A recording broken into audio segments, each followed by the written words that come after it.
दिल्ली के शाहबाद डेरी इलाके में 16 साल की साक्षी के मर्डर ने सभी को हिलाकर रख दिया है।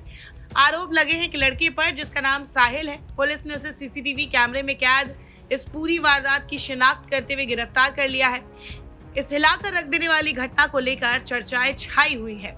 एक और पुलिस इस पूरे मामले की हर पहलू से छानबीन कर रही है, तो वहीं इसकी गूंज देश की राजनीतिक गलियारों में भी सुनाई दे रही है।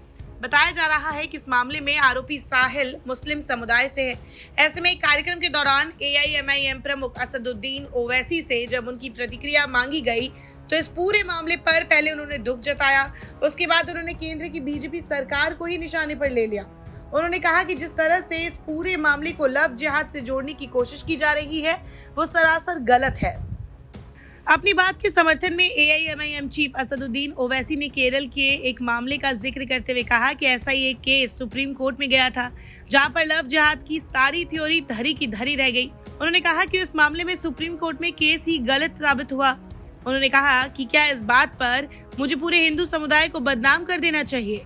ओवैसी ने महात्मा गांधी के वध और राजीव गांधी हत्या का उदाहरण देते हुए पूछा कि उन्हें मारने वाले किस धर्म से थे, क्या इस आधार पर पूरे हिंदू धर्म को बदनाम करना चाहिए। ओवैसी ने कहा कि जब इन मामलों पर किसी समुदाय को बदनाम नहीं करना चाहिए, तो फिर किसी आपराधिक मामले को भी धार्मिक रंग देना गलत है।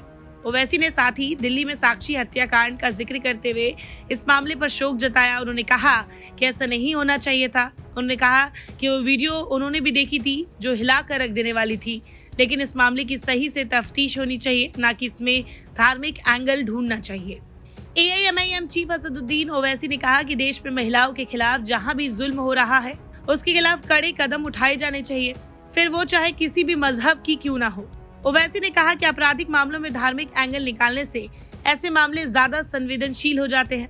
ओवैसी ने बातों बातों में ही प्रधानमंत्री नरेंद्र मोदी पर भी तंज कसा। उन्होंने कहा कि धार्मिक एंगल निकालना है तो इस बात पर निकालिए जब प्रधानमंत्री मोदी मुसलमानों के खिलाफ बनाई गई हेट फिल्म का खुले मन से प्रचार करते हैं। उन्होंने कहा कि देश में संविधान है और कानून है, ये देश उसी से चलेगा और जो लोग देश को बांटना चाहते हैं, डर उनमें फैलना चाहिए। ओवैसी इस मौके पर कांग्रेस को घेरने में भी पीछे नहीं रहे।